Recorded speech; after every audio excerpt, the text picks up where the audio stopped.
Turns out we were all wrong about a lot of stuff in Arc Raiders. Embark says they use playstyle based matchmaking. They take multiple factors into account when forming a lobby. One of the strongest is your playstyle across previous rounds, especially as it relates to how you engage other raiders. So yeah, this is kind of that aggression based matchmaking that everybody talks about. It has to do with how we treat other players in the game. The way they're saying it on this chart here is if you have a specific play style that falls somewhere here on the PvE side of the spectrum, your lobbies are most likely to fall within this range of PvE versus, PvP, this type of lobby. So you're going to get, probably mostly other players like you that do PvE mostly, and maybe a couple of PvP players here and there. You're not even going to end up being probably in mixed lobbies very often. They basically say here that you're not guaranteed to have any certain kind of lobby. It's just when you are a certain kind of player, you have a higher chance of being matched with raiders whose past playstyle is similar to yours. That's all it is. And how you play in the game, what your playstyle is like, shapes your future lobbies gradually. That's really important. It takes time. Okay, so that's a key to remember here. Here's some myths. This is the stuff that everybody's wrong about. So let's check it out. There are not only two kinds of lobbies, friendly and aggressive. So people talk about being in PvE lobbies, PvP lobbies. It's a mixture, right? It's like we saw up here in this chart. Look at the lobbies. They run the gamut. I mean, there are a whole bunch of different types of lobbies. There's a whole bunch of different PvE kinds of lobbies. There's a whole bunch of mixed kinds of lobbies, and there's a whole bunch of PvP focused lobbies. All right, so it's not just you're either in a friendly lobby or not friendly lobby. Killing somebody or just shooting somebody doesn't immediately put you in PvP lobbies. It doesn't take single moments that you do in the game. It looks at patterns over time. All right, so changes to how your lobbies are gradual, not instant. There are no PvE only lobbies / servers where you have no chance of getting attacked. But it doesn't exist. Your end of round feedback, so when you go and you decide, it asks you, for your feedback on the round you just played, like it, hate it, in the middle, whatever. They say that does not affect matchmaking at all. Okay. All they do is just look at it and they use it as data. It doesn't directly feed into how your matchmaking is going to look in the next round or whatever. So your loadout, this is a big one. I hear a lot of people say, and have been for a long time, that if you bring a really expensive or a PvE focused loadout into a raid, you're going to be in very aggressive lobbies, or at least with people that have similar loadouts. That doesn't necessarily matter. They don't scale lobby difficulty based on how much your loadout costs. That's not a thing. After patches or updates, they don't reset your matchmaking profile.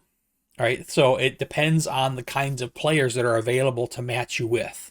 So what they say here is that sometimes matches get rougher a few minutes after an update because the player pool is smaller, and then as soon as the player pool gets bigger, then your lobbies get more like how they normally are, and it all is based on your activity in the game, your playstyle. That doesn't reset. Looting knocked out players does not affect your matchmaking. So if you find a raider knocked out on the ground and you loot them, the game doesn't care.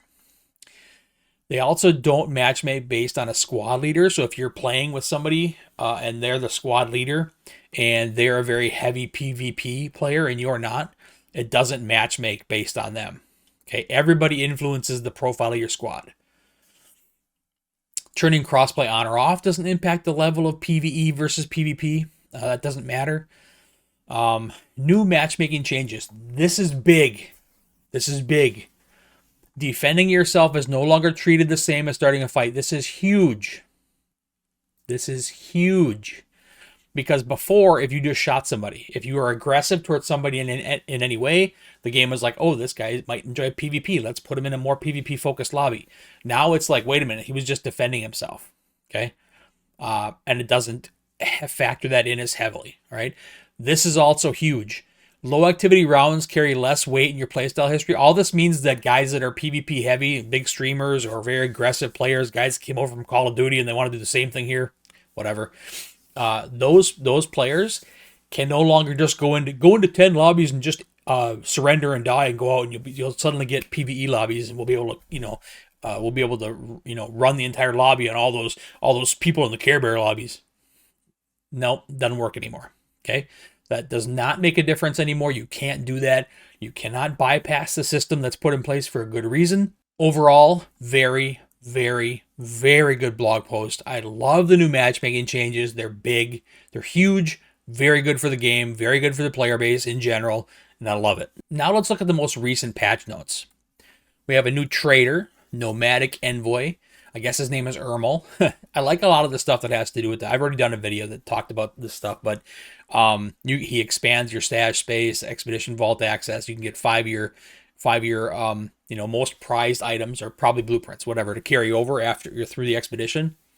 I think this is very good. This is especially very good for players that choose not to do the expedition. There's no downside to having this in the game, not as far as I can tell anyway.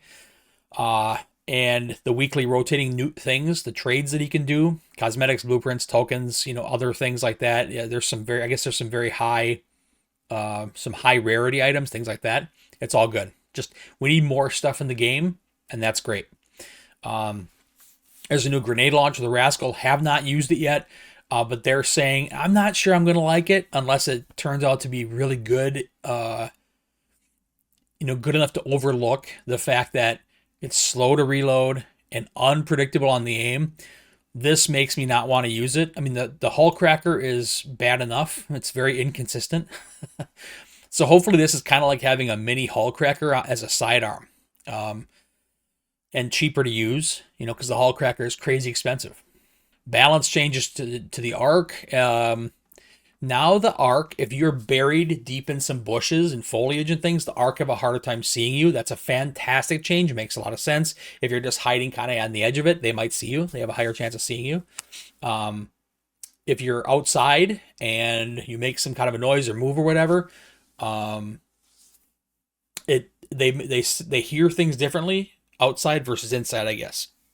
So what it's saying here is, basically they've just made the way arc hear things make more sense. Firefly fire improvements. It sounds really good, because what basically now, if you basically just get touched on the edge of the firefly fire, you're not gonna burn to death. You're just gonna take a little damage, which is good. Rocketeer, they can shoot a bunch of missiles. I think they can shoot up to like 6 now at a time, but they're never going to come like all at you at the same spot. They're going to be spread around. That's good, because I've had it before where I've died because the Rocketeer has fired all its missiles at me in one spot and just killed me. Boom, instant dead. Reduce the power cost of the photoelectric cloak from 10 per second to 5 per second. That's great. It's a buff. The Cloud of Renewal effect on Attack Mark III healing augment is now an area of effect. So if you're anywhere in the vicinity, like if you're in the area of that augment, it's gonna, and that Cloud of Renewal is on, you're gonna get some healing from it. That's great. The shield capacity and the Combat Mark III flanking augment now takes medium shields. That's great. Patina fire rate went up. That's all I need to say about that one. Weapon durabilities have been increased. Also a very, very good thing.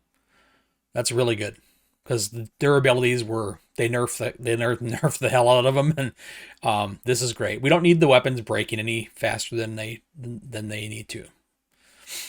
Weapon mods can now affect aim down sight transition speed for scope weapons. Makes sense. Here's the extended barrel improvements. Bullet velocity bonus. The bullet velocity went up. A damage fall off distance also got increased. So that's, yeah, there we go. It renamed it to Extended Barrel 3. Okay. They added new mesh. Not really sure what that is. Added 2 lower tier variants. Oh, now there's a barrel 1 and barrel 2. That's cool. They fixed a lot of bugs. Let's see for arc. The Queen and the Matriarch now are going to step over things instead of through them in more cases. A lot of times you'll be in a building and they actually step through the building and smack you. I've had that happen to me on Bluegate, fighting the Queen by the gas station. It's just nonsense. I actually have a video on that on my channel. They added a distinct sound when the Bastion and Bombardier switched their targets. I've heard some people, been watching some streams and gameplays, and some people are like, oh, the Bastion sounds different, the Bombardier sounds different. That sound indicates when they're switching targets. So that helps you understand if you're in the vicinity, oh, the Bastion over there is switching targets. I wonder if it's coming my way, that kind of thing. Okay.